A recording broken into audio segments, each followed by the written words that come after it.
વિચાર કરો, ભગવાન વિષ્ણુએ પોતાના દ્વારપાળોને જ મારવા પડ્યા હતા. આ વાત છે ને વિષ્ણુ પુરાણની અંદર સરસ રીતે અંદર લખી છે કે સનત કુમારો જે બ્રહ્મદેવના મતલબ કે પુત્ર છે 4, તે ફરતા ફરતા એક વખત વૈકુંઠમાં જાય છે ભગવાન વિષ્ણુના દર્શન કરવા માટે. હવે તપના લીધે એમનું શરીર તમે જુઓ ને તે 5 વર્ષના છોકરાના શરીરની અંદર જ એ રહે છે.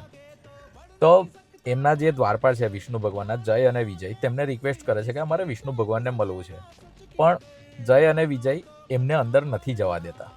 બહુ રિક્વેસ્ટ કરે છે સનત કુમારો, તે છતાં પણ નથી જવા દેતા. એટલા માટે એમને શ્રાપ આપે છે કે તમારે 10 જીવન અવતાર તમારે મનુષ્યલોક પૃથ્વીલોક પર તમારે લેવા પડશે. હવે આ વસ્તુ થાય છે ને એટલે જય અને વિજય વિષ્ણુ ભગવાનને બોલાવે છે કે આવી આવી વસ્તુ થઈ છે અને પોસિબલ થાય તો આ શ્રાપ તમે પાછો લઈ લો.